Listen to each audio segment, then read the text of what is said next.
मनाबू ने वो चॉपस्टिक का अटैक उसके कान पे किया होता है, जिसके वजह से वो टैटू वाला बॉस अपने कान को पकड़ते हुए जोर से चिल्लाने लगता है। ये देखकर उसका जो बंदा रहता है वो कहने लगता है ब्रिक ब्रदर, लेकिन ब्रिक ब्रदर अपना ही कान पकड़ते हुए चिल्लाते ही रहता है। मनाबू जो वहीं पे खड़ा रहता है और उसकी तरफ देख रहा होता है। पीछे से एक बंदा मनाबू के पास भागते हुए आने लगता है और अपना पंच बनाते हुए उससे कहने लगता है तुम मरने वाले हो कमीने। मनाबू जो ये बात सुन के उसके तरफ गुस्से से देखने लगता है। मनाबू को इतना गुस्से में देख के वो बंदा वहीं पे स्टक हो जाता है और परेशान होते हुए उसके तरफ देखने लगता है। मनाबू की तरफ दिखाते हैं जो अपनी जगह से बड़े तेजी से भागते हुए जाने लगता है। मनाबू जाता है और सीधा उसी टैटू वाले बॉस के ऊपर एक पंच मारता है उसके थोबड़े के ऊपर। मनाबू जो गुस्से में रहता है अपने दांत पीसता है और मन में कहता है अगर मुझे मरना ही है तो मैं तुम्हें अपने साथ ही लेके जाऊंगा। ये कहकर मनाबू टैटू वाले बंदे के सर पे अपना सर दे मारता है। दोनों जन का सर आपस में टकराता है और सर से खून निकलने लगता है दोनों के बीच, जिसके वजह से टैटू वाले बंदे की तो हालत खराब हो जाती है। वो दर्द में चिल्लाते हुए नीचे की तरफ गिरने लगता है, लेकिन मनाबू जो उसकी कॉलर को पकड़ लेता है उसे गिरने नहीं देता। मनाबू जो फिर से एक बार सर अपना टकराने के लिए रेडी हो जाता है। मनाबू अभी फिलहाल तो बहुत खतरनाक लग रहा होता है, जैसे कि अपना होशो आवाज खो दिया है उसने। मनाबू फिर से अपना सर उसके चेहरे पे दे मारता है, जिसकी वजह से टैटू वाला बहुत ज्यादा घायल हो जाता है। टैटू वाले का जो बंदा था वो चिल्लाते हुए कहने लगता है मनाबू से कि तुम। ये कहने के बाद वो पीछे आता है और अपने मनाबू के ऊपर एक किक मारता है और कहता है कि मेरे ब्रिक ब्रदर को छोड़ दो, लेकिन मनाबू को उसके किक से कुछ घंटा फर्क नहीं पड़ता। वो गुस्से में रहता है। जिसने किक मारी थी वो बंदा परेशान होता है, अपने दांत पीसता और कहता है डैम इट, क्या वो पागल हो गया है। मनाबू इतना गुस्से में रहता है कि उसने अपने माइंड को खो दिया होता है। उतने में वहाँ पे गार्ड्स आने लगते हैं और कहने लगते हैं कि अरे तुम ये क्या कर रहे हो। उतने में एक गार्ड्स मनाबू के करीब आता है, उसके शोल्डर पे हाथ रखता है, इसलिए मनाबू पीछे की तरफ देखने लगता है। वो जो गार्ड था वो मनाबू को चमाट मारते हुए कहने लगता है तुम बास्टर्ड, मेरे ड्यूटी के दौरान तुम्हें इस तरह की गड़बड़ करने की कोई जरूरत नहीं थी। मनाबू जो चमाट खाने के बाद उसके मुंह से खून निकलता है और फिर उस गार्ड के पास देखने लगता है गुस्से से। उसको गुस्से में देखकर गार्ड जो परेशान होता है और कहने लगता है कि जल्दी करो और गोरिको को हॉस्पिटल लेके जाओ। वो टैटू वाले बंदे की बात कर रहा है, किसी को मरने मत देना, बाकी बचे लोगों की मैं बाद में जमकर पिटाई करूंगा। ये कहकर उसने मनाबू को पकड़ लिया होता है। मनाबू जो इतने गुस्से में रहता है, जिसने अपना माइंड खो दिया होता है, वो जोर जोर से चिल्लाने लगता है और तो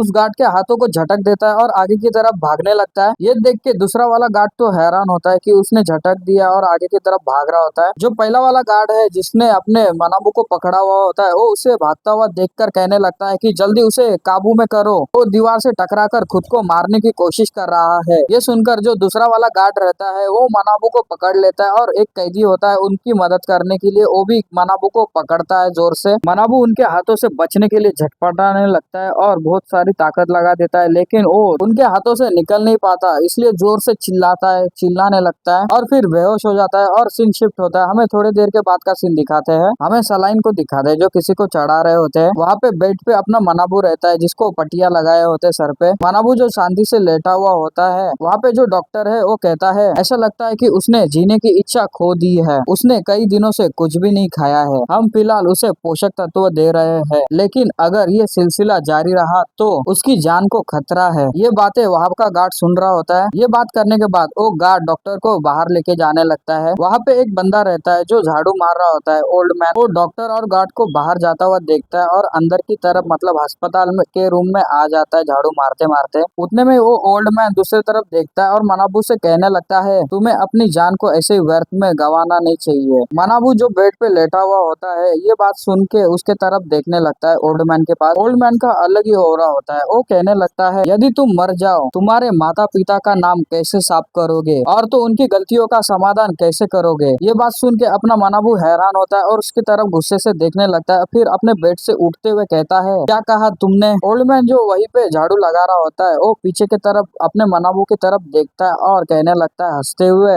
मैंने तुम्हारे बारे में सुना है, क्या तुमने कभी इस बात का विचार किया है, क्या तुम्हारे पेरेंट्स सच में किसी सड़क दुर्घटना में मारे गए। मनाबू उस ओल्ड मैन की बातें सुन के कहने लगता है कि तुम क्या कहने की कोशिश कर रहे हो। ओल्ड मैन ये सुन के हंसता है और कहने लगता है कि अगर तुम मुझसे पूछो तो ये कोई एक्सीडेंट नहीं था, उनका तो मर्डर किया है। ये सुनकर मनाबू सीधा उस ओल्ड मैन के कॉलर को पकड़ लेता है और कहता है तुम्हें ये कैसे पता चल सकता है। जो ओल्ड मैन होता है ये बात सुन के मनाबू का हाथ को निकालने लगता है और कहता है जब भी कुछ गड़बड़ लगे तो उसके पीछे हमेशा कुछ ना कुछ राज छुपा हुआ होता है। मैं तुमसे एक बात पूछना चाहता हूँ, क्या तुमने उस यंग गर्ल को मारा है। मनाबू ये बात सुन के अपने चेहरे को घुमाता है और कहने लगता है कि नहीं, मैंने ये नहीं किया है। ओल्ड मैन ये बात सुनने के बाद मनाबू से कहता है कि तुम्हें इसमें किसी ने फंसाया है। मोस्टली ऐसा हो सकता है कि आपके पेरेंट्स को कल्प्रिट ने इसलिए मिटा दिया होगा क्योंकि उन्हें तुम्हारे निर्दोष होने का सबूत मिला होगा। मनाबू ये बात सुन के तो काफी हैरान होता है। वो मन में कहने लगता है कि निश्चित रूप से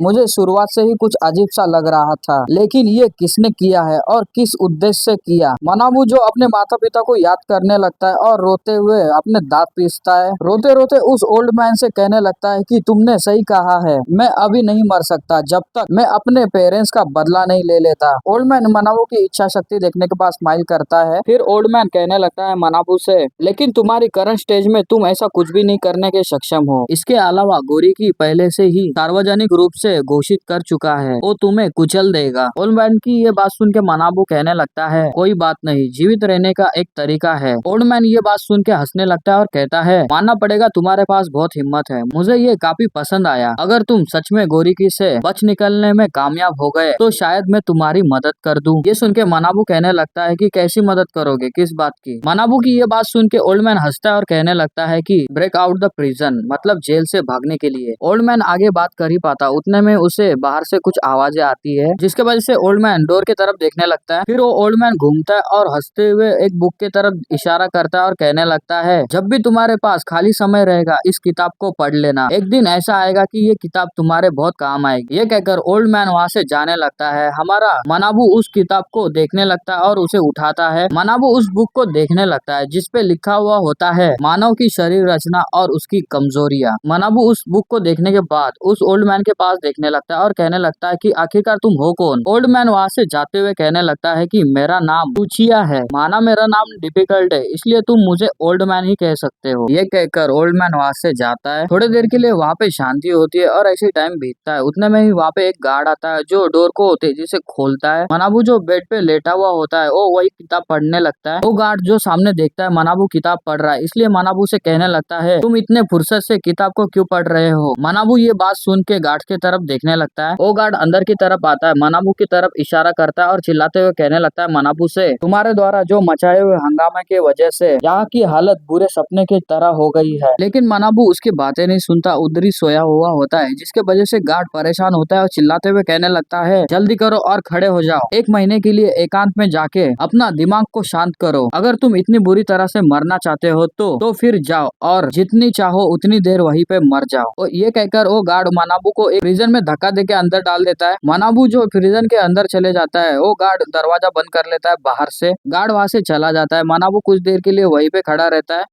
मनाबू जो अपने शर्ट के इसमें से वही बुक निकालता है और मन में कहने लगता है बुक देखते हुए अब मुझे मरने की जरा सी भी इच्छा नहीं है। मनाबू जो बुक की तरफ देखते हुए गुस्से में कहने लगता है कि अब मैं अपना रिवेंज लूंगा।